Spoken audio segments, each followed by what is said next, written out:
Pues buenos días a todos. Veo ya que el número de asistentes es razonable y si les parece bien, pues empezamos el webinar. Ante todo, muchas gracias por su asistencia a este webinar sobre el estado de alarma, aspectos mercantiles a tener en cuenta. Mi nombre es Luis Alba, socio del área de M&A de Cuatricasas y espero compartir con ustedes unos momentos para intentar resolverles las dudas o preguntas que este aluvión de normativa mercantil nos ha traído. Como bien saben, durante la crisis del COVID-19 la generación normativa ha tenido un ritmo impresionante. La consecuencia directa, pues se han generado tantas preguntas, o ha sido la generación de interrogantes ha sido proporcional al número de normas que ha sido aprobado. El empresario ha soportado, a mi entender, estoicamente este aluvión de normativa, yo creo que estoicamente, pero se ha encontrado con una normativa pues muy confusa, muy cambiante e incluso muchas veces contradictoria. Creemos que ya estamos viendo el final del túnel, creo que no es la misma situación hoy en día que hace un mes o 2 meses, pero a nuestro entender sigue habiendo muchísimas dudas en el día a día del empresario que esperamos poder responder a lo largo de este webinar. Dudas, decías, bueno, pues hemos planteado el webinar desde el punto de vista societario, pues para ver esas dudas del día a día de aprobación, formulación de cuentas, la situación de pérdidas de la compañía, el régimen de administradores, saber si realmente el estatus del administrador ha cambiado o creemos que ha cambiado, sigue respondiendo o no sigue respondiendo de las deudas de la compañía. En el marco contractual, yo creo que las preguntas sobre si podemos resolver un contrato debido a esta situación, pues nos surgen todos los días y espero que alguna de las preguntas vaya en ese sentido. Yo creo que todos nos hemos encontrado con esa cuestión, con esa pregunta sobre bueno, esta situación nos permite resolver el contrato o no nos lo permite, esta situación nos permite suspenderlo o realmente nos vemos obligados a renegociarlo. Y por último, obviamente ante una situación tan compleja como es la del COVID-19, pues obviamente las situaciones financieras complejas originan preguntas del tipo de ¿debemos tirar la toalla, disolver y liquidar la compañía? ¿En qué momento debemos adoptar estos acuerdos de disolución o liquidación? ¿O tenemos otras herramientas como puede ser la refinanciación de nuestra deuda o, como no, la herramienta del concurso de acreedores, que siempre puede ser una buena herramienta, aunque muchas veces compleja para el empresario de adoptar. Sin más, les presento a mis compañeros que van a ser los ponentes de la charla. Pablo Paisán, socio del área de M&A del País Vasco, catara el derecho societario y el estado de alarma. Lara Betorachi, asociada principal del área de M&A, cuya ponencia basará sobre las obligaciones y responsabilidades de los administradores en la crisis de COVID-19. Inge Zubiaur, a continuación, socia del área de M&A, que nos tratará el impacto del COVID-19 en las relaciones contractuales. Y por último, Kepa Izaguirre, asociado senior de M&A del País Vasco, que nos comentará pues, las diferencias entre refinanciación y concursos, con el tema de refinanciación y concursos en la crisis del COVID-19. Sin más, Pablo, te cedo la palabra.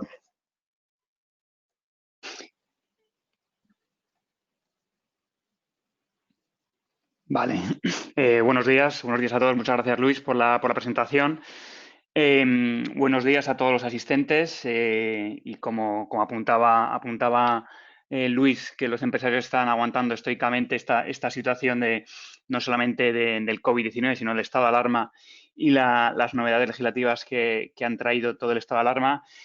También a ustedes, gracias por aguantar estoicamente los diferentes webinars que ha habido a lo largo de este estado de alarma. Este es uno más, esperemos que sea de su interés.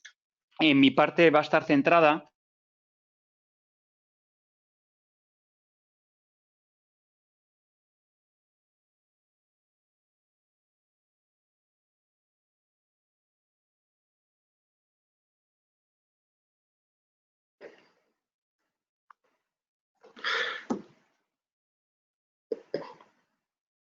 Perdón, Pablo.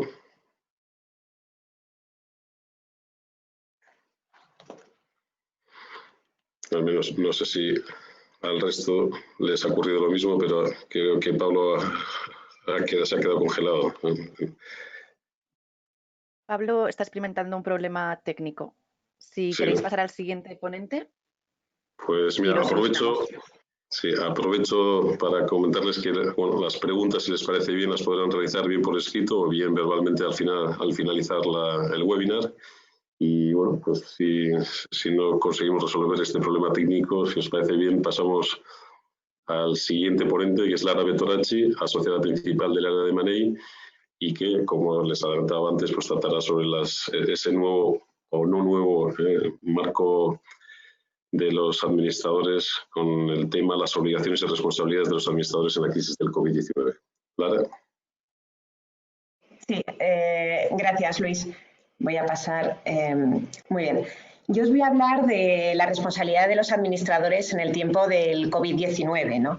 Ante las actuales circunstancias ocasionadas por el estado de alarma, hemos de recordar que si en condiciones normales se derivan una gran cantidad de riesgos, tanto societarios como administrativos y penales, para los administradores y directivos, en la actual situación estos riesgos son aún mayores.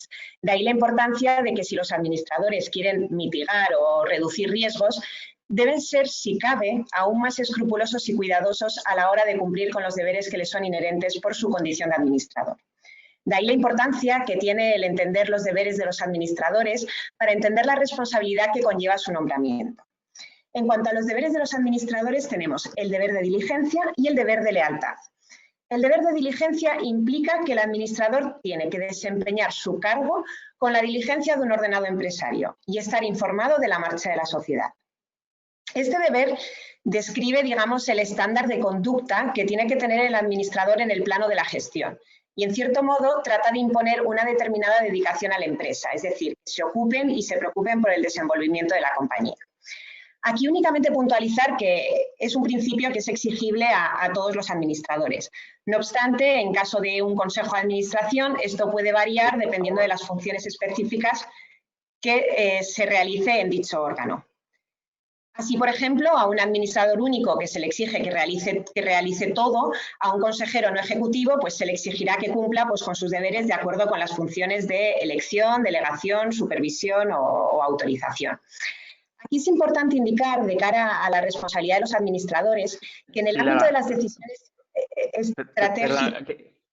No sé si has salido, porque me ha entrado una llamada, igual es que me he quedado muteado en algún momento. Sí, justo. Sí, Pablo, hemos decidido que seguir con Lara, toda vez que te habías quedado congelado. Vale. Cosas del directo. Si te parece bien, terminamos con Lara y a continuación te damos paso a ti. Vale, Gracias. Disculpadme. Nada. Vale, aquí, como os decía, es importante indicar que de cara a la responsabilidad de los administradores en el ámbito de decisiones estratégicas y de negocio dentro de la sociedad, la pauta que deben seguirse es el de la actuación de buena fe, sin interés personal en el asunto objeto de decisión, con información suficiente y con arreglo a un procedimiento de decisión adecuado. A esto es lo que se le conoce el Business Judgment Rule o principio de discrecionalidad empresarial. Y cierto es que fue una gran novedad en la reforma operada en la Ley de Sociedades de Capital del año 2014, ya que era la primera vez que se recogía esta regla en nuestro derecho. Este principio fue creado originariamente por la jurisprudencia norteamericana, cuya finalidad última era proteger a los administradores frente a reclamaciones de la sociedad por actos dañosos, estableciendo una serie de elementos que se tenían que cumplir a la hora de tomar decisiones estratégicas, con independencia de su resultado final para la sociedad. La razón por la que se introdujo esta norma en nuestro derecho fue para dar un tratamiento jurídico diferenciado a la responsabilidad de los administradores por negligencia y por fraude, de manera que se sea más indulgente con la negligencia y más intransigente con el fraude. El deber de lealtad impone a los administradores la defensa del interés social frente al interés personal o de cualquier otro interés distinto de aquel. Entre las obligaciones básicas de este deber está el no utilizar facultades conferidas para fines distintos a aquellos para los que se otorgaron, o revelar secretos, participar en deliberaciones en las que se tenga un conflicto de interés, etc. Únicamente puntualizar la obligación de los administradores de actuar con independencia, es decir, no tienen que estar sometidos a las instrucciones ni a los intereses del accionista que haya promovido su nombramiento. Esto la verdad es que parece bastante obvio, pero luego en la práctica pues no lo suele, digamos, ser tanto. Aquí únicamente comentar que el régimen de responsabilidad de los administradores se articula en torno a dos grupos de normas bien diferenciadas, que son responsabilidad por daños y responsabilidad por deudas sociales. Responsabilidad por daños. La responsabilidad por daños busca el resarcimiento de los daños patrimoniales que los administradores puedan ocasionar a la propia sociedad, a los socios o a terceros con ocasión de un ejercicio incorrecto o negligente de su cargo. Cuando el daño se ocasiona al patrimonio de la sociedad, la responsabilidad de los administradores se articula a través de la llamada acción social de responsabilidad, y cuando el daño se ocasiona de forma directa en el patrimonio de socios o de terceros, la responsabilidad se exige a través de la llamada acción individual de responsabilidad. Para que tenga éxito una acción de responsabilidad contra los administradores, es necesario que se den los siguientes presupuestos. 1. Que el administrador haya realizado actos o omisiones contrarios a la ley, los estatutos o infringiendo sus deberes de diligencia y lealtad frente a la sociedad. 2. Que el incumplimiento sea imputable a título de culpa o negligencia. 3. Que dicho incumplimiento imputable haya provocado un daño efectivo. Y 4. Que exista una relación de causalidad entre el acto ilícito de los administradores y el daño sufrido. La responsabilidad de los administradores es solidaria y afecta, por tanto, a todos los miembros del órgano de administración que hubiesen realizado el acto o adoptado, digamos, el acuerdo dañoso. No obstante, el administrador puede quedar exonerado si prueba que, no habiendo intervenido en la adopción y ejecución del acuerdo lesivo, desconocía su existencia, o que, conociendo la existencia del acuerdo, hizo todo lo conveniente para evitar el daño, o al menos se opuso expresamente a aquel. Entre los administradores que queden como culpables, regirá la solidaridad. Por último, comentar que no es un régimen aplicable a directivos, aunque ejerzan funciones de gestión y representación por carecer de la condición formal de administradores, salvo que fueran considerados como administradores de hecho, y esto es una tendencia jurisprudencial en extender esta figura a altos directivos, o la sociedad esté regida por un consejo y éste no haya procedido al nombramiento de un consejero delegado y el directivo sea la persona que desempeña las funciones de más alta dirección de la sociedad. Responsabilidad por deudas sociales. Se trata de una responsabilidad objetiva. Es decir, si los administradores incumplen sus obligaciones de promover la disolución de la sociedad cuando la sociedad se encuentra en situación de disolución, los administradores responden por las deudas sociales que sean posteriores a que se produzca la causa de disolución. Cierto es que se presumen todas, salvo prueba en contrario. Como veis, es una responsabilidad automática y no es necesario que se den los presupuestos mencionados anteriormente. Esto es, que exista una actuación del administrador, que sea imputable a título de dolo o culpa, que exista un daño y que exista esa relación, digamos, de causalidad. Aquí comentar que cuando la sociedad se encuentra en disolución, en una situación de disolución, ya sea por pérdidas que dejen su patrimonio neto por debajo de la mitad del capital social o por cualquier otra causa, los administradores están obligados en el plazo máximo de 2 meses a convocar la Junta General para que adopte el acuerdo de disolución o reequilibrio patrimonial, o bien, en el caso de que la sociedad sea insolvente, inste el concurso. Los 2 meses empiezan a contar desde que los administradores conocieron o debieron conocer con la diligencia que les es exigida la causa de disolución. Digamos que lo que os acabo de explicar es la regla general. Pues bien, ni la pandemia del COVID-19 ni las medidas legislativas adoptadas en relación con ella modifican por sí misma el estatuto jurídico de los administradores ni cualifican su responsabilidad. No obstante, sí que es cierto que se han dictado ciertas disposiciones en relación con las causas de disolución y en especial con la causa legal de disolución por pérdidas. La primera es que se suspende el plazo de convocatoria de la Junta General de 2 meses para el caso de que antes de la declaración de alarma o durante la vigencia del estado de alarma concurra causa legal o estatutaria de disolución de la sociedad. Este plazo empezará a contar una vez finalice el estado de alarma.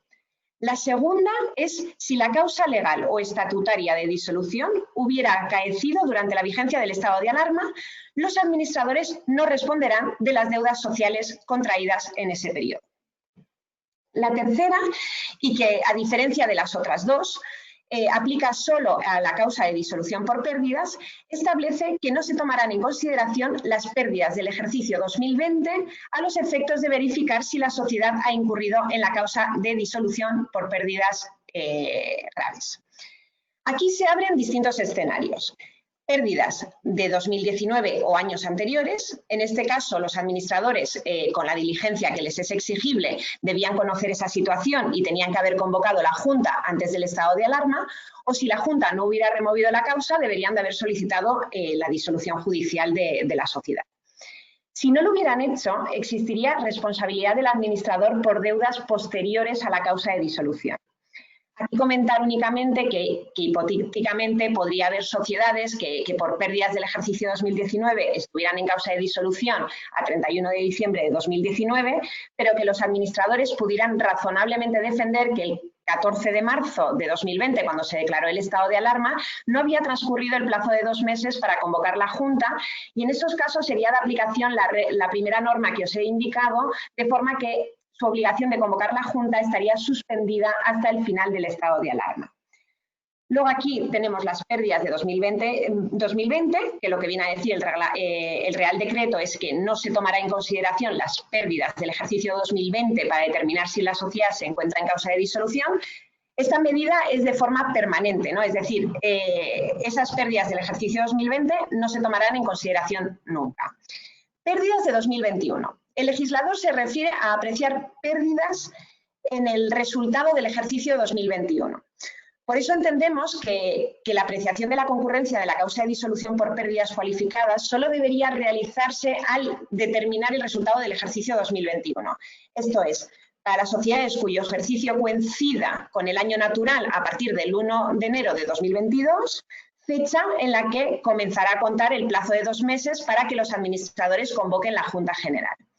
Aquí la diferencia está en que este plazo de 2 meses empieza a contar desde el 1 de enero de 2022, mientras que en el régimen normal los 2 meses empiezan a contar desde que los administradores conocieron o debieron conocer con la diligencia que les es exigida la causa de disolución. Para aquellas sociedades cuyo ejercicio no coincide con el año natural, y toda vez que de la redacción realizada por el legislador parece que no han pensado en dicho supuesto, entendemos que no se tendrán en cuenta las pérdidas de la parte del ejercicio social que coincida con el año 2020. Así, por ejemplo, una sociedad que tenga un ejercicio social que comprenda del 1 de abril de 2019 al 31 de marzo de 2020, no se le computarán las pérdidas de 1 de enero a 31 de marzo de 2020. Y en el ejercicio comprendido entre el 1 de abril de 2020 al 31 de marzo de 2021, no se computarán las pérdidas del 1 de abril al 31 de diciembre de 2020. En cuanto al plazo de 2 meses, en nuestra opinión, empezaría a computar desde el primer cierre que se dé en 2021. Así, por ejemplo, entendemos que en el caso de una sociedad con el ejercicio comprendido entre el 1 de abril de 2020 al 31 de marzo de 2021, como el 31 de marzo de 2021 ya es una fecha del año 2021, es a partir del 1 de abril de 2021 cuando comenzará a contar el plazo de 2 meses, ¿no? Esto es una posición prudente ya que el legislador no lo ha aclarado, ¿no? Entonces, con ello, a estas sociedades se les adelanta, digamos, la fecha a partir de la cual los administradores deberían estar atentos a controlar si la sociedad está en situación de pérdidas cualificada, y en nuestro ejemplo sería el 1 de abril. Por todo lo anterior, mi consejo es que los administradores extremen su diligencia en lo que es la propia actividad del órgano de administración y la redacción de sus actas, evalúen los impactos de la crisis sobre la empresa y sus negocios y aseguren que la sociedad cumple con la legislación de excepción. Por último, sí que os quiero trasladar, porque creo que es importante que tengáis en cuenta una serie de riesgos o cuestiones que se pueden dar en las empresas ante la situación del COVID-19, ¿no? Y que pueden derivar en responsabilidad de la sociedad y de los administradores. Os traslado aquellas que creo que son más relevantes y que más me han consultado los clientes, ¿no? La primera es, digamos, las infracciones de las normas de prevención de riesgos laborales, ¿no? Entonces, sí que creemos que los consejos de administración tienen que tratar estos temas, cómo se va a realizar la desescalada, la vuelta al trabajo, asegurar que se disponen de todos los sistemas de protección, mascarillas, guantes, cómo el personal se va a desplazar a foros máximos dentro de las empresas que permitan mantener la distancia de seguridad, y etc. Vamos, todo este tipo de cuestiones. La otra es digamos, el poder contactar con el trabajador que igual esté sometido o esté acogido a un ERTE, ¿no? Esto es lo que, digamos, forzar en cierto modo a los trabajadores a trabajar como lo venían haciendo si los mismos están acogidos a un ERTE. Esto no significa que no se les pueda mandar un email o hacer una consulta, ¿no? Pero lo que no se puede hacer es que exigirles que trabajen como si estuviesen acogidos, como si no estuviesen acogidos a un ERTE, aprovechándonos un poco de la inquietud que puedan tener por perder luego su puesto de trabajo. Otros riesgos son contra la seguridad social, la hacienda pública y subvenciones, ¿no? En cuanto a defraudar cuotas o obtener un beneficio o obtener subvenciones o ayudas falseando las condiciones, digamos, para obtenerla, ¿no? Pues el Consejo de Administración también tiene que verificar un poco pues, que estas cosas pues, no se están realizando, ¿no? Y lo mismo si en algún momento alguna sociedad decide disolver o liquidar, pues que tenga especial cuidado con lo que se haga porque son tiempos sensibles y el grado de exigencia es todavía mayor, especialmente si influye a terceros como acreedores o trabajadores, ¿no? Estas son las cuestiones que, en mi opinión, se tienen que tener en cuenta y controlar en estos momentos si se es administrador de una sociedad. Por mi parte, creo que ya os he dicho de forma resumida todo lo que os quería decir, así que procedo a dar la palabra. La verdad es que no lo sé si a mi compañera Inés Zubiaur o a Pablo Paisán Luis. La recuperamos a Pablo, que la habíamos dejado con esa congelación de imagen. No sé si ahora, Pablo, ya puedes entrar de manera normal. Sí, perfecto. Perfecto. Vale, pues muchas gracias, Lara, muchas gracias, Luis. Disculpadme, seguimos entonces con la primera parte de la que estaba pensada como primera parte de la presentación. Ahí estábamos comentando la novedad en cuanto a la celebración de las juntas generales y de los órganos colegiados de administración por el sistema de videoconferencia, videollamada o teleconferencia. Esa posibilidad en sede de Junta General ya estaba prevista para sociedades anónimas. En cuanto al órgano de administración, también, dado el principio de autorregulación de los órganos de administración de carácter colegiado, de los consejos de administración, también ya había muchas sociedades de capital que reflejaban en sus estatutos la posibilidad de celebración de reuniones virtuales. Pero bueno, ahora con el Real Decreto Ley 8/2020 se recoge esa posibilidad con independencia de que lo prevean o no los estatutos sociales, ¿no? Decíamos que la posibilidad de celebrar acuerdos por escrito y sin sesión, que fue en principio ahí está previsto exclusivamente para el órgano de administración. Y también muchos estatutos recogen en sus órganos de administración la posibilidad de celebración de reuniones del Consejo por escrito y sin sesión. En cuanto a las cuentas anuales, decíamos que el Real Decreto Ley 8/2020, antes de acabar el mes de marzo, que el Real Decreto Ley se aprobó y publicó en el BOE el 17 de marzo, el 31 de marzo ya había sufrido una primera modificación y ahora recientemente en mayo, el 26 de mayo, ha sufrido otra nueva modificación, precisamente de cara a aclarar el tema de la formulación y aprobación de las cuentas anuales. ¿Por qué? Porque hasta ahora en la formulación de las cuentas anuales siempre se recogía una redacción referida a la fecha del estado de alarma. El estado de alarma que ha venido sufriendo prórrogas a la última hasta el 21 de junio, pero ha venido sufriendo prórrogas desde el 14 de marzo, desde cuando se declaró por primera vez. Y finalmente se ha optado, a mi juicio de manera acertada, por ya establecer una fecha determinada, no determinable, y se establece que la formulación de las cuentas anuales se empezará el 1 de junio. El plazo comenzará el 1 de junio, por lo tanto tendremos hasta el 1 de septiembre para formular las cuentas anuales, sin perjuicio de que no hay ningún problema en que aquellas sociedades de capital que así lo desean puedan perfectamente formular las cuentas anuales con carácter previo a esta fecha, ¿no? Si las cuentas anuales ya están formuladas, imaginaros o imagínense una sociedad que haya formulado sus cuentas anuales antes del 14 de marzo, antes del estado de alarma, es perfectamente posible que y además es altamente recomendable que se reformulen. Por lo menos, si no es para modificar lo que es el balance y la cuenta de resultados, pero sí quizás en la memoria, ¿no? Por lo menos reflejar como hechos posteriores al cierre la circunstancia del estado de alarma, la circunstancia de la crisis sanitaria provocada por el COVID-19 y el eventual impacto que pueda tener en el desarrollo de la compañía, ¿no? ¿Por qué? Porque al final, si es cierto que a 31 de diciembre de 2019 la situación era muy distinta a la que nos encontramos a fecha de hoy, la que nos encontramos a 14 de marzo, cuando se creó el estado de alarma, también es cierto que los operadores económicos tienen que conocer cuál es la situación de la compañía y, por lo tanto, las cuentas anuales, de cara a reflejar una imagen perfecta, lo ideal sería que se reformulan las cuentas anuales. Ahí la reformulación se puede producir desde la fecha de formulación hasta la aprobación, ¿vale? Una vez aprobadas las cuentas anuales no cabe la reformulación, ¿vale? El Plan General Contable de 2007 prevé la reformulación precisamente entre el periodo de tiempo que concurre desde la formulación hasta la aprobación. Pues bien, si nos encontramos en esa situación en la que ya se habían formulado las cuentas anuales por parte del órgano de administración, lo que sería nuestra recomendación es que se proceda a una reformulación, por lo menos de cara a reflejar en la memoria, como hecho posterior al cierre, el impacto que pueda tener el estado de alarma y en general y el COVID-19 en particular en la sociedad, ¿no? ¿Qué pasa si hemos formulado cuentas anuales y queremos modificar exclusivamente lo que es la propuesta de aplicación del resultado?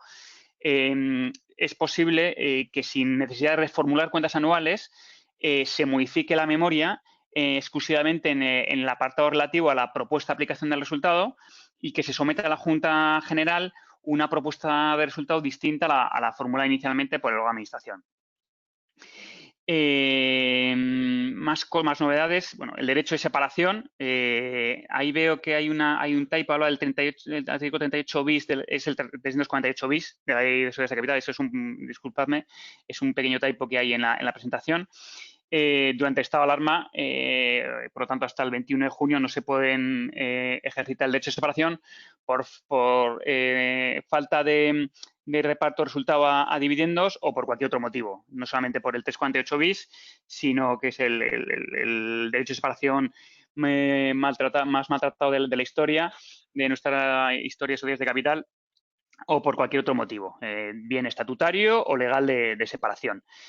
En cuanto a la disolución, ahí, en caso de que la sociedad esté incursa en causa de solución por pérdidas sociales, tampoco se activa el plazo de 2 meses que tiene el órgano de administración para convocar la Junta y proponer un restablecimiento del equilibrio patrimonial, ¿vale? Durante el estado de alarma se paralizan los plazos sin que haya responsabilidad para el órgano de administración. Lara, si podemos pasar, por favor, a la siguiente slide. Gracias. En cuanto a las en sociedades cotizadas, también hay una serie de especialidades. También se flexibiliza los plazos de celebración de las Juntas Generales Ordinarias hasta el 31 de octubre de 2020. También evidentemente aplica también la celebración de tanto del órgano colegiado, el Consejo de Administración, porque en sociedades cotizadas solamente cabe órganos colegiados de administración como la Junta General, por medios telemáticos, aunque es cierto que ya en muchas sociedades cotizadas lo prevén en sus reglamentos del Consejo de Administración y reglamentos de la Junta General. Una novedad importante que yo creo que ha pasado de puntillas es que la financiación intergrupo durante el estado de alarma y los 2 años posteriores, esa financiación intergrupo o esa financiación de los socios o la sociedad, en definitiva, financiación de personas vinculadas con la sociedad, personas vinculadas en los términos previstos en la ley concursal, no se consideran créditos subordinados, ¿vale? Se consideran que son créditos ordinarios y, por lo tanto, gozan del mismo privilegio que tendría un acreedor ordinario. Si podemos pasar, por favor, Lara, a la siguiente slide. Y ya por cerrar mi parte, a modo de conclusión, al final, sentido común, porque como apuntaba antes Lara en su presentación, al final la administración tiene que extremar las precauciones, ¿no? Entonces, en nuestra opinión, el órgano de administración lo que tiene que aplicar más que nunca, sí siempre lo tiene que aplicar, pero más que nunca es el sentido común.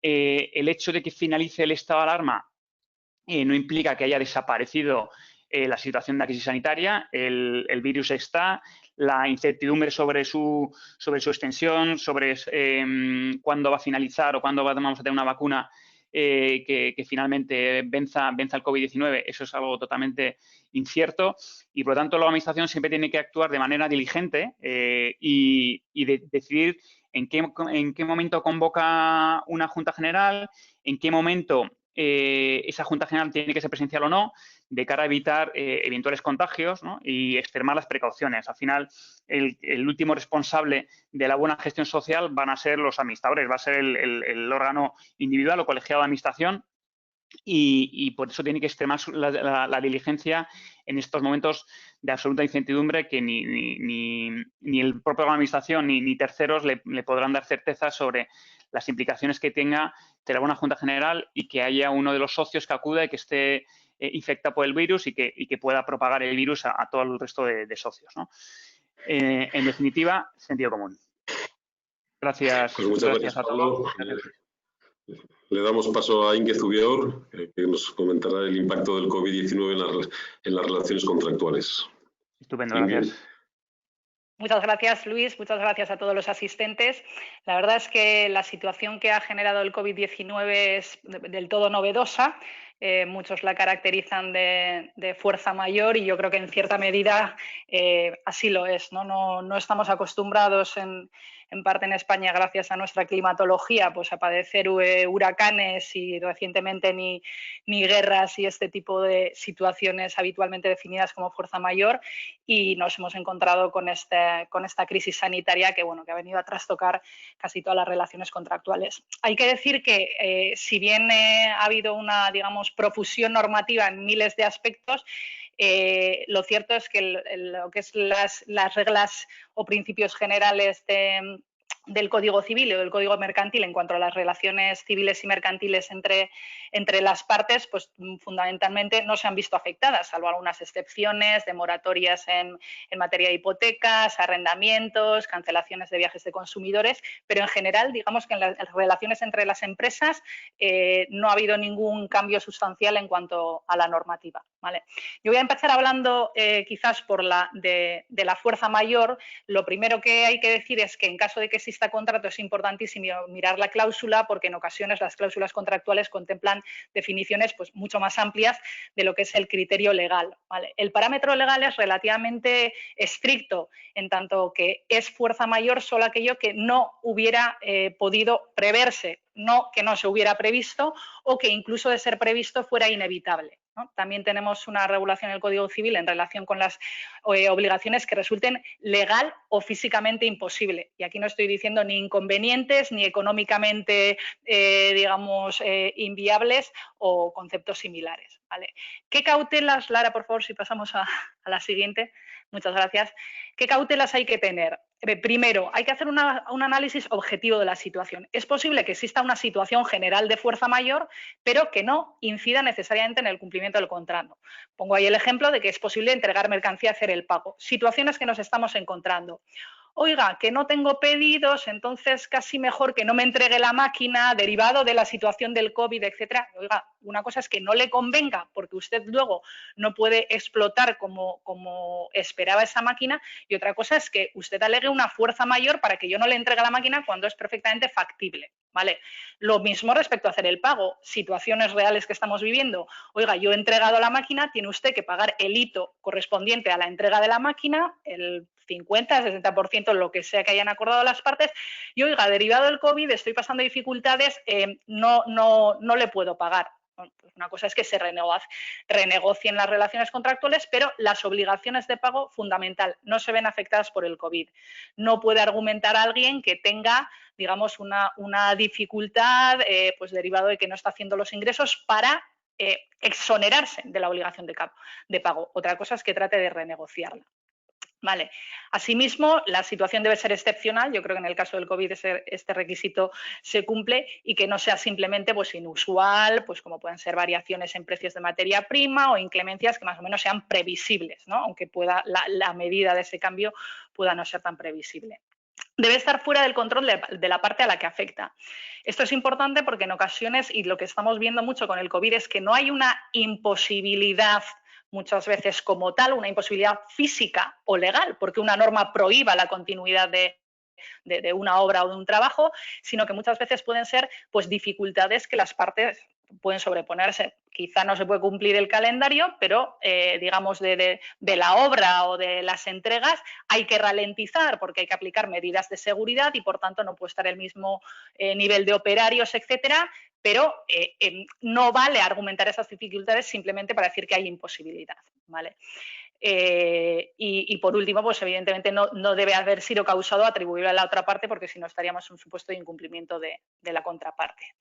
Si seguimos adelante, Lara, los efectos, efectivamente, es importante distinguir que la fuerza mayor en principio no es causa per se de resolución de los contratos. ¿Qué es lo que ocurre con la fuerza mayor? Cuando hay fuerza mayor no se puede pedir responsabilidad a la otra parte. Si un contratista en una obra se le para la obra porque hay una norma que prohíbe la continuidad de los trabajos, por ejemplo, evidentemente no se le puede reclamar penalidades por el retraso, ni existiría incumplimiento por su parte. Es una especie de exoneración de esa situación de incumplimiento, ¿vale? ¿Qué ocurre contractualmente? Normalmente las cláusulas de fuerza mayor lo que suelen establecer es, aparte de definir las causas de fuerza mayor, establecer que al final dice, oiga, suspendo, pero suspendo indefinidamente, me va a tener usted 2 años esperando hasta que se resuelva esa situación de fuerza mayor. Pues no, normalmente como en situaciones habituales o tradicionales de fuerza mayor afectaba a una parte que podía tener una inundación que le afectara, no tengo que esperar 6 meses para buscar un proveedor alternativo y poder resolver. También la peculiaridad aquí del COVID es que esta situación de fuerza mayor es tan generalizada, digamos, pues que muchas veces afecta a otros, con lo cual tampoco es que exista una alternativa mejor a la que recurrir, ¿vale? Pero lo cierto es que contractualmente no es nada habitual que se regulen las consecuencias, es decir, como decía un compañero nuestro, ¿quién paga la fiesta cuando se produce esta suspensión, ¿no? Aquí veremos, en principio, la regla general es que debe soportarlos la parte que padece la situación de fuerza mayor. Es decir, en el ejemplo de un contratista que no puede ejecutar los trabajos, pues, oiga, yo no puedo continuar trabajando, sea por un huracán o sea porque la norma me lo impide, o sea porque no puedo realizar los trabajos con las medidas de seguridad que exige la norma. En tal caso, puedo pedir extensión de plazo, ¿vale? O de alguna manera no se entendería que hay incumplimiento por mi retraso, pero eso puede generar una serie de costes, ineficiencias, alquiler de equipos que están parados, etcétera, que a priori no puede directamente, salvo que el contrato contemple lo contrario, repercutir a la otra parte, ¿vale? Lo mismo con los costes de mitigación, es decir, si el contrato deviene más gravoso, por ejemplo, alguien que tenga que entregar una mercancía durante la situación, digamos, más dura de la crisis del COVID, los costes de transportes pues, se incrementaron. Eso no es argumento para decir que el contrato resulte menos rentable o más ineconómico para la parte que tiene que mitigar esa situación, pues no es causa para terminar, ¿no? Es cierto, y aquí un poco por establecer algunos mecanismos contractuales de los que se puede tratar de hacer uso en caso de ser la parte que padece las consecuencias de la fuerza mayor, es ver si el contrato establece, por ejemplo, que deba cumplirse ajustes de precio o cambios al alcance del contrato en caso de que existan cambios normativos. Por ejemplo, el hecho del cumplimiento, como comentaba Lara, todas las medidas de prevención, seguridad, etcétera, pues puede suponer, digamos, que no se disponga de los mismos recursos, que tenga que disponer de una serie de dispositivos adicionales, ineficiencias. Entonces, es posible que el contrato establezca que el cambio normativo pueda dar lugar a un ajuste, lo mismo que cuando cambian, por ejemplo, las exigencias de los equipos y se exige, pues yo que sé, que ahora en una obra de construcción el tejado tiene que tener no sé qué dispositivo.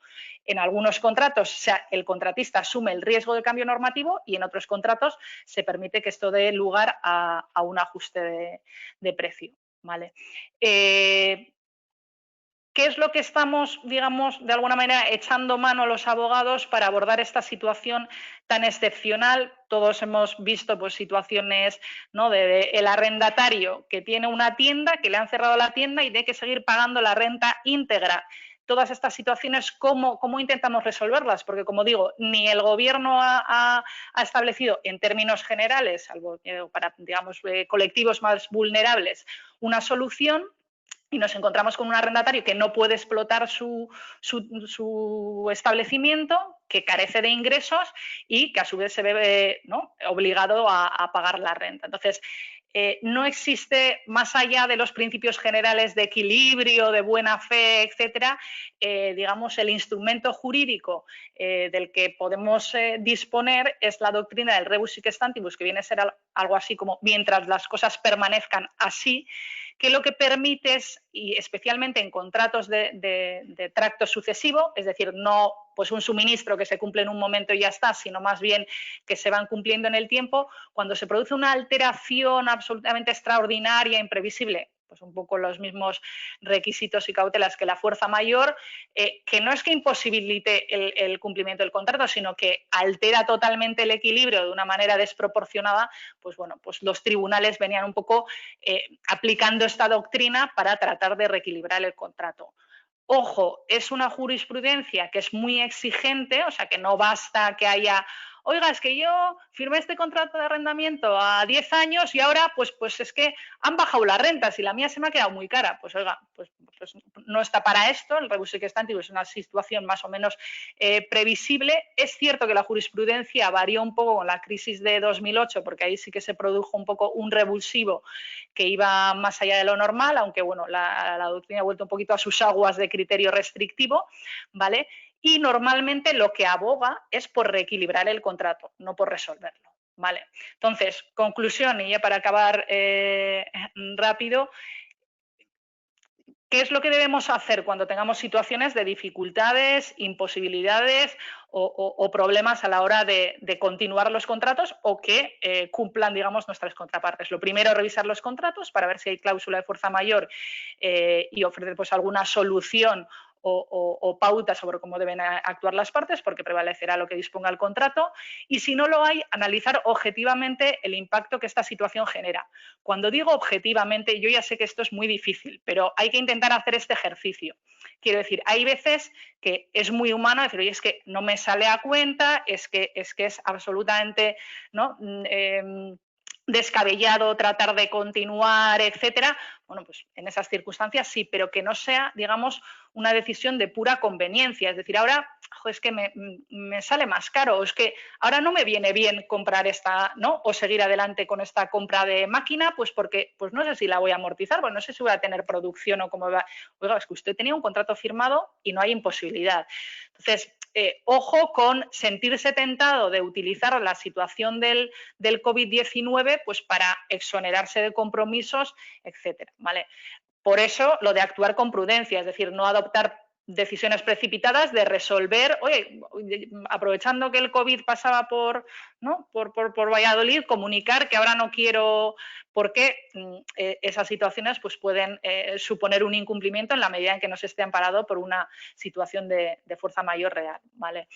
Y luego, muy importante, valorar qué alternativas hay para mitigar ese impacto y ese daño, es decir, tratar de buscar soluciones alternativas, porque es cierto, y de hecho se nos están dando situaciones en las cuales, oye, quizás es más prudente parar, esperar 2 semanas y reanudar cuando se puede hacer con todos los recursos, o sea, quizá a veces tampoco lo mejor y lo más eficiente económicamente es continuar, caiga quien caiga, con, digamos, dificultades, entorpecimientos. Entonces, si eso realmente no es una decisión más sabia, el contratista deberá ser capaz de acreditar que en un momento dado es mejor minimizar esas ineficiencias y buscar, igual se llega al objetivo más rápido esperando que tirando para adelante en cualquier momento, ¿no? Entonces, es importantísimo analizar bien la situación y plantear alternativas, porque en un momento dado, oye, igual el mal menor es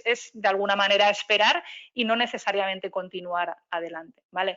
Y razonabilidad en las situaciones, que es cierto que aunque el análisis general pueda favorecer, yo soy el cliente, bueno, pues el contratista, pues que pague, oye, que haga lo que tenga que hacer, que dé la vuelta al mundo para entregarme los equipos, que me los mande en cohete, pero no confiar excesivamente en esas situaciones, porque como hemos visto hay mecanismos para buscar el reequilibrio de las prestaciones y hay que tratar de buscar una situación donde se ajuste mínimamente, se busquen las soluciones más eficientes y no dejar todo el peso de esta situación inevitable a una de las partes, porque luego puede venir el juez a enmendarnos la plana.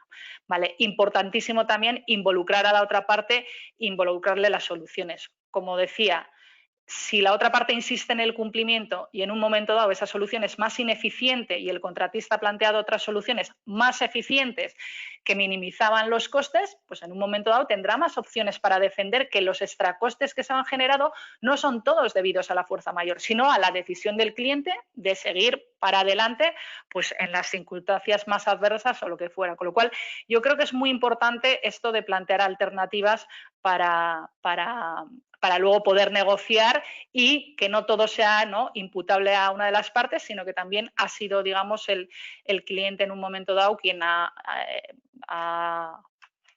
provocado parte de esos daños pues mediante la opción que ha elegido. Y yo, sin más, pues acabo mi presentación y reitero las gracias a todos por escucharnos y paso la palabra a Luis. Muchas gracias. Gracias, Inge. La verdad que ha sido muy interesante.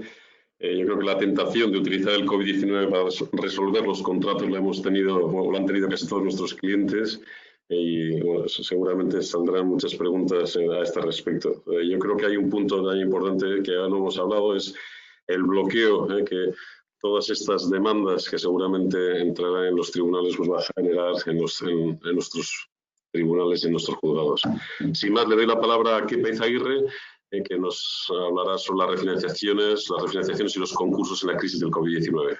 Kepa. Muy bien, bueno, muchas gracias a todos por vuestra asistencia y por vuestro interés. Como decía Luis, yo voy a hablar de las refinanciaciones y los concursos en el marco de la actual crisis provocada por el COVID-19 y de las principales novedades que hemos tenido legislativas en relación a estos asuntos, ¿no? Bueno, como todos vosotros sabéis, una refinanciación consiste en la modificación de los términos y condiciones en los que en la que una compañía tiene concedida su financiación con la finalidad de garantizar su viabilidad tanto en el corto como en el medio plazo, ¿no? ¿En qué situaciones nos vamos a encontrar o en qué situaciones vamos a iniciar procesos de refinanciación? Las situaciones pueden ser varias. Un exceso de endeudamiento por parte de la compañía, o dos, la existencia de problemas de tesorería o liquidez. La mayor parte de las refinanciaciones que prevemos se van a dar en los próximos meses tendrán su origen en estos problemas de liquidez y tesorería, ¿no? Muchas compañías están viendo cómo sus ventas están decreciendo como consecuencia de la actual crisis. Eso provoca, evidentemente, una reducción de los ingresos y, en consecuencia, una imposibilidad de atender las obligaciones que tienen contraídas con sus acreedores financieros, ¿no? ¿Qué se puede negociar en el marco de un acuerdo de refinanciación? Absolutamente todo, desde carencias, quitas, dinero nuevo, modificaciones en el calendario de amortización, modificaciones en el tipo de interés, modificaciones en el régimen de amortización anticipada, tanto obligatoria como voluntaria, la posibilidad de desinvertir determinados activos para el repago de la deuda. Absolutamente todo puede ser objeto de negociación en una refinanciación. Cuestión distinta es que hay varios aspectos que puedan no ser compatibles entre ellos. Por ejemplo, va a ser difícilmente conseguible que las entidades accedan a una quita si al mismo tiempo les estamos pidiendo dinero nuevo. Las ventajas que tiene un proceso de refinanciación frente a una negociación de quitas y esperas en el contexto de un concurso son bastante claras. Primero, evitamos el riesgo reputacional que implica el concurso. Como todos podemos intuir, abastecerse estando en concurso es muy complicado. O bien los proveedores no nos van a suministrar o van a exigir que les paguemos por adelantado, lo cual va a agravar todavía más las dificultades financieras que la compañía pueda tener. Asimismo, firmar nuevos pedidos o nuevos proyectos con clientes va a ser muy complicado porque los clientes pues, van a ser muy temerosos y muy reacios a firmar contratos contratos con compañías que se encuentren en situación concursal, lo cual va a provocar reducción de ingresos y agravamiento de la situación.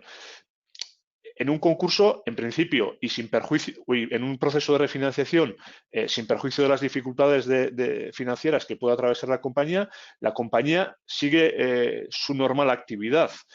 Los socios y administradores siguen ostentando el control de la misma y no entra ningún administrador concursal que nos diga qué podemos hacer o qué no podemos hacer. Al final evitamos pues todos los inconvenientes que supone un concurso.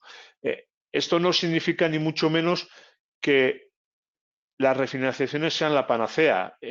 También tienen sus desventajas o sus inconvenientes. En nuestra experiencia, los procesos de refinanciación suelen ser procesos largos y que se desarrollen en un contexto de una importante incertidumbre. Estamos hablando de compañías que tienen graves o problemas de tesorería y de liquidez y que van a tener que estar durante meses negociando un posible acuerdo de refinanciación sin tener ninguna garantía de éxito. Y muchas veces pueden verse en la tesitura de tener que elegir entre presentar un concurso porque pueden considerar que están en la situación de insolvencia que la ley exige que lleve a la presentación del concurso, o tienen que elegir en continuar con la refinanciación, ¿no? Evidentemente, si la refinanciación finaliza con éxito, pues todos lo celebrarán, pero si el proceso acaba mal o acaba sin éxito y la compañía se ve abocada al concurso, pues los administradores pueden recibir reproches de haber presentado el concurso excesivamente tarde, con la consiguiente responsabilidad que ello conlleva, ¿no? Existen fórmulas para proteger esa incertidumbre y esos riesgos que conllevan los procesos de refinanciación, pero como todos son armas de doble filo. Existe la posibilidad del preconcurso, del famoso 5 bis, pero esta, a pesar de poder presentarse de manera secreta, puede divulgarse y puede llevarnos a las consecuencias antes mencionadas reputacionales que suponen los concursos, ¿no? Al final, de la misma manera que es difícil mantener las relaciones con proveedores y con clientes en concurso, pues en una situación preconcursal conocida en el mercado tampoco es tan sencillo, ¿no? Además, el preconcurso tiene un horizonte temporal muy marcado, de 3 meses más 1 para cerrar un acuerdo de financiación, y muchas veces ese plazo puede no ser suficiente. Además, las refinanciaciones tienen como inconvenientes que te ves obligado a negociar con la totalidad o al menos la mayoría de tus entidades financieras. ¿Por qué? Porque es muy difícil que ninguna entidad consienta en darte más plazo, consienta en darte quitas o consienta otras mejoras en tu financiación si el resto de las entidades no acceden a ello, ¿no? Ello conlleva pues tener que hablar con una pluralidad de entidades, cada una con sus comités de riesgo, cada uno con sus asesorías jurídicas, y poner de acuerdo a todas ellas es complicado, ¿no? Y además, un proceso de refinanciación pues tiene unos gastos importantes. Al final, estos acuerdos se formalizan ante notario con los consiguientes costes notariales, registrales, impuestos, el famoso JD que se devenga por muchas de las garantías hipotecarias que se puedan constituir. Están los gastos de los asesores financieros en la elaboración de la revisión del plan de viabilidad, y están los gastos de los asesores legales, ¿no? Sin perjuicio de ello, sin perjuicio de estos inconvenientes, pues la refinanciación puede ser una alternativa a la situación del concurso. ¿Qué cuestiones hay que tener en cuenta cuando abordamos un proceso de refinanciación? Bueno, pues evidentemente son muchas, ¿no? Pero aquí al menos os apuntamos algunas muy básicas. Como decía, el proceso se puede alargar mucho y la compañía va a necesitar pulmón para aguantar durante todo ese tiempo, ¿no? Sobre todo teniendo en cuenta que si la compañía está en default, es decir, en incumplimiento de la financiación porque no puede repagar la deuda, pues las entidades van a verse tentadas a cortar las líneas de circulante, lo cual todavía va a hacer más complicada la situación de la compañía. Por eso, se debe valorar antes de iniciar un proceso de estos la posibilidad de disponer o en su totalidad o en una parte significativa las líneas de circulante para tener ese oxígeno para aguantar esos meses que dura el proceso de refinanciación, ¿no? Otra cuestión a tener en cuenta es la solicitud de dinero nuevo, sin perjuicio de que evidentemente las entidades van a ser reacias a dar dinero nuevo a una sociedad que ya está en una situación delicada. Tenemos que tener en cuenta que la compañía, para salir de esa situación de refinanciación, afrontar los gastos de la refinanciación y atender sus necesidades operativas, muy probablemente va a necesitar de ese dinero nuevo, con lo cual es una de las cuestiones que habrá que poner sobre la mesa. Otra de las cuestiones que se suele debatir en este tipo de procedimientos es el tema de las garantías. Evidentemente, si las entidades nos mejoran sus condiciones de financiación, habitualmente suele ser a cambio de que se presten nuevas garantías, bien sean hipotecas sobre inmuebles, prendas sobre derechos de créditos, garantías de otras sociedades y, en última instancia, garantías personales de los propios socios, que evidentemente nosotros siempre recomendamos evitar para intentar salvaguardar o separar el patrimonio personal del patrimonio empresarial, ¿no? Además, hay que tener en cuenta o hay que tener cuidado con los covenants o ratios financieros que se suelen pactar, tipo deuda financiera neta sobre EBITDA, fondos propios, gastos financieros frente a EBITDA, etcétera, etcétera, porque podemos tener la tentación de firmar el cumplimiento de esos ratios para firmar el acuerdo de refinanciación, pero si luego no los podemos cumplir en el medio plazo, pues estamos comprando pan para hoy y hambre para mañana, ¿no? Estos acuerdos de refinanciación pueden ser homologados judicialmente, es decir, tener el visto bueno del juzgado. Esto tiene una ventaja importante para la banca y una ventaja importante también para la compañía. Para la banca, que las garantías constituidas al amparo de ese acuerdo de refinanciación no van a ser rescindibles. La banca muchas veces teme que se constituyen hipotecas en garantía de la financiación que luego puedan ser rescindidas en un eventual futuro concurso, con lo cual suele ser reticente a aceptar esas garantías si no hay una protección vía homologación judicial, con lo cual suele ser una condición sine qua non.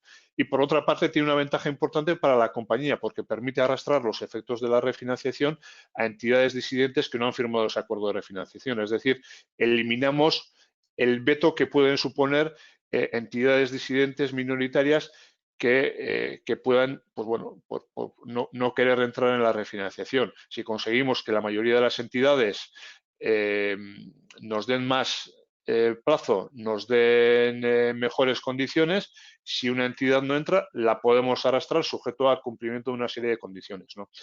En el contexto en el que nos encontramos de COVID, se han producido varias novedades legislativas en relación a estos acuerdos de refinanciación y en materia concursal.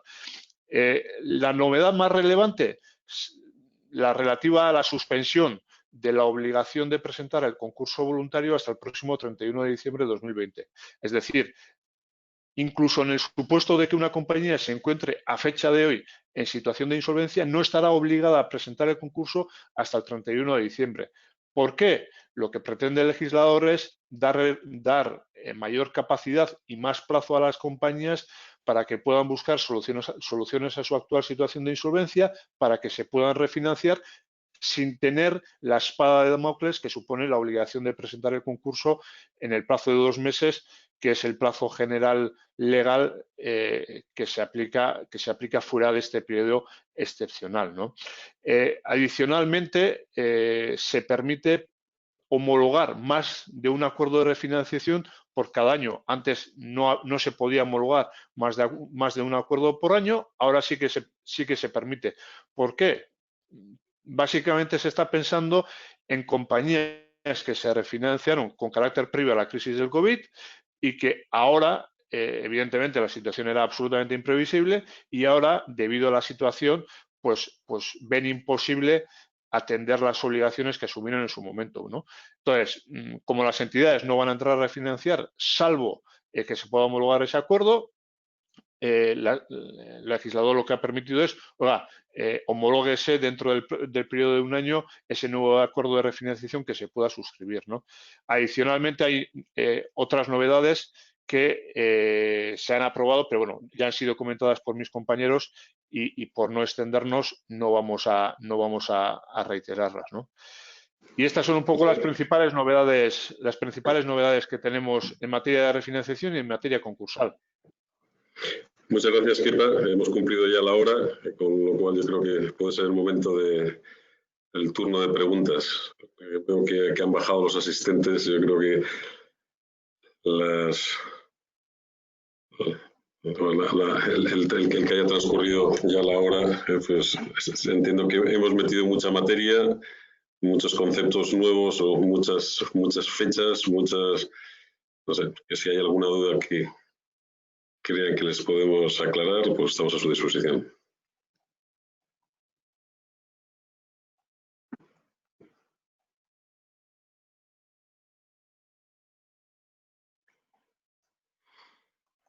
Yo si no hay ninguna, y veo que no, por ahora no llegan, simplemente a mi socia Inge.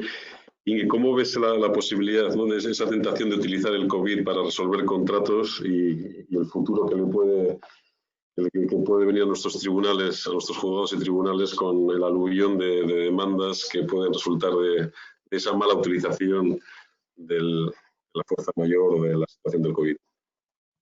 A ver, yo la verdad es que soy razonablemente pesimista respecto a las posibilidades de éxito de una reclamación de fuerza mayor. Evidentemente hay casos que son, digamos, claros, ¿no? Si alguien, yo qué sé, el gobierno le prohibió trabajar durante un plazo y no lo pudo hacer, pues es un caso de imposibilidad física.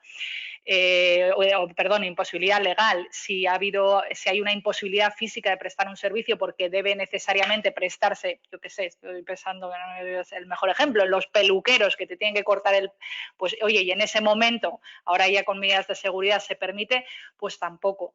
Pero la verdad es que la jurisprudencia de fuerza mayor en este país es devastadora. O sea, tú buscas fuerza mayor en Informa, te salen 4.000 sentencias, de las cuales digamos que 40 la aprecian, ¿vale?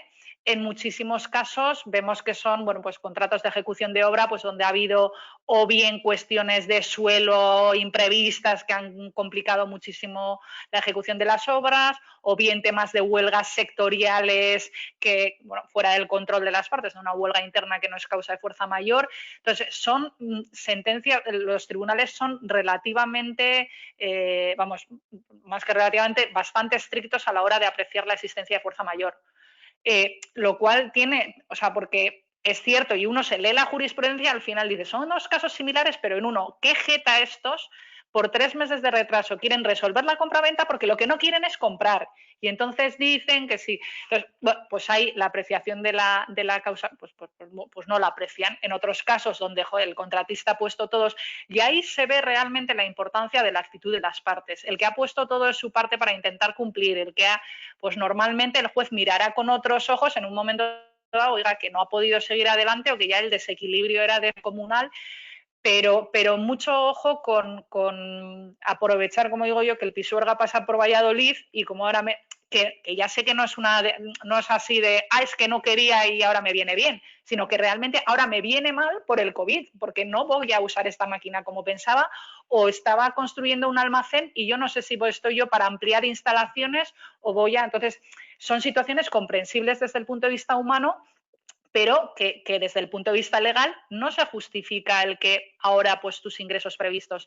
Con lo cual ahí, oye, renegociación. Yo lo que estoy viendo es que, como se dice en otros ámbitos, las empresas están siendo bastante razonables en estas situaciones. Yo he tenido varios, estando en un lado, un cliente que nos quiere suspender, pues porque incluso igual se está replanteando la inversión, y también desde otro lado pedir nosotros una suspensión de una operación y que se nos concede. O sea, creo que en las empresas se está actuando de una manera bastante responsable y razonable en ese sentido y tratando de buscar pues soluciones, ¿no?, que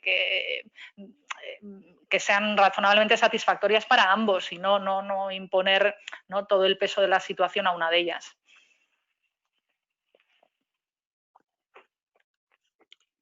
Perdona, Luis, no te oigo. Que nada, que te decía que muchísimas gracias, Inge, que ha quedado todo muy claro. Veo que no hay más preguntas, por lo tanto, si algo que alguno de los ponentes quiera realizar alguna aclaración, damos por cerrada el webinar. Muchas gracias a todos. Muchas gracias. Adiós. Gracias.